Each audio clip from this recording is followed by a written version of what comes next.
Sabia que estamos nos 21 dias de ativismo contra o racismo? Não? Vinheta. Você sabia como surgiu os 21 dias de ativismo contra o racismo?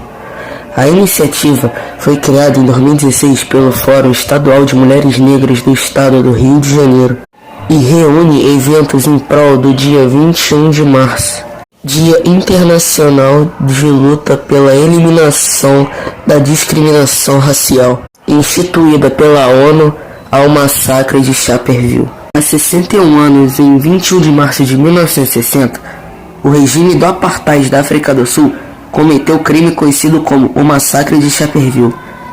Naquela data, 69 jovens negros foram assassinados e mais de 200 ficaram feridos no bairro de Sharpeville, na cidade de Joanesburgo, apenas por terem saído às ruas pacificamente para reivindicar a extinção da lei do passe, que obrigava os negros a portarem cartões com o registro dos locais por onde lhe era permitido circular, tendo sido reprimidos com brutal violência. Para que essa data não fosse esquecida, a Organização das Nações Unidas, ONU, instituiu 21 dias de ativismo contra o racismo no dia 21 de março, Dia Internacional de Luta pela Eliminação da Discriminação Racial. Rapaziada, eu sou o Murilo. E eu sou o Brenda. No mês de março até o dia 21 são comemorados 21 dias de ativismo contra o racismo. E no vídeo de hoje nós vamos falar sobre a presença entre os negros, pardos e indígenas nas eleições de 2014 e 2018, em comparação aos outros países. O número de deputados negros, soma de pardos e pretos, segundo o critério do IBGE, cresceu quase 5% na eleição de 2018 em comparação com 2014. Mas o grupo continua subrepresentado na Câmara dos Deputados em relação ao tamanho da população.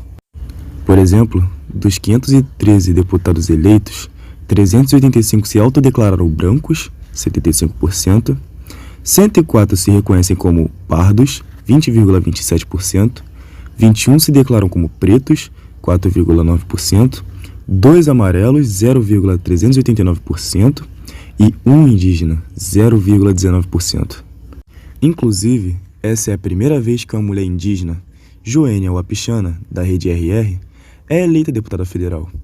A primeira vez que o indígena chegou ao posto foi em 1982, com a eleição do cacique Chavante Mário Juruna, pelo PDT do Rio de Janeiro.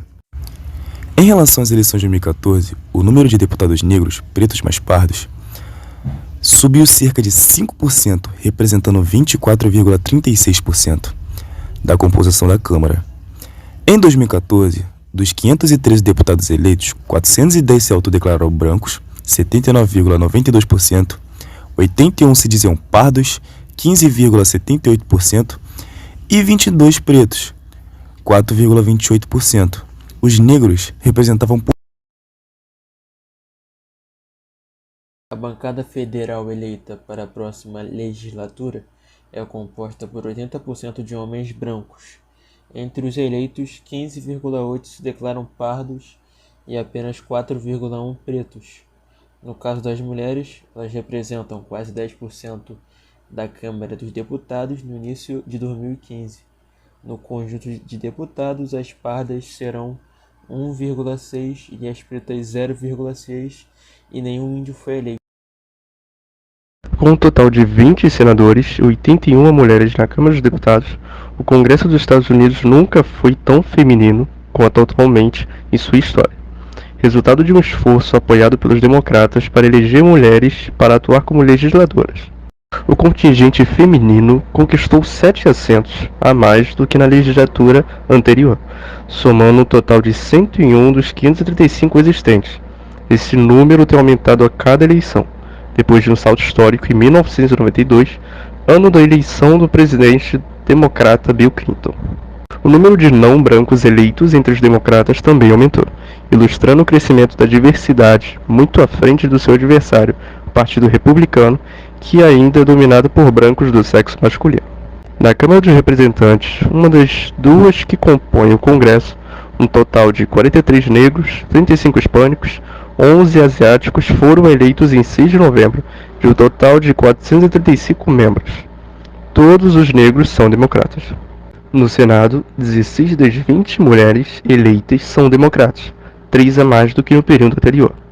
Mas, nesta Câmara, onde os senadores individuais têm mais poder do que os deputados e são eleitos para um mandato de 6 anos, 2 republicanos são latino-americanos, incluindo o popular Marco Rubio, de origem cubana, e o único senador negro também é um republicano, Tim Scott. Cada eleito deve assumir suas funções nesta quinta-feira durante a cerimônia de posse do 113º Congresso americano. O equilíbrio político do Congresso não se alterou em relação às eleições passadas.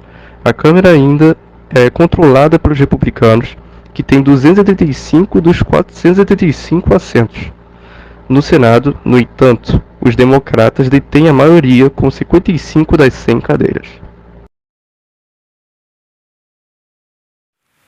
Boa noite. Os Estados Unidos elegeram nesta terça-feira, no dia 7 de novembro de 2018, 95 mulheres para a Câmara dos Representantes, e pelo menos 13 dessas foi para o Senado, o que leva a representatividade feminina a um recorde astronômico de 22% das cadeiras do Congresso, um aumento significativo de 2% em relação à presença atual, segundo a última apuração. Espero que tenham gostado. E não se esqueçam que a luta contra o racismo é todo dia. Perfeito. Valeu!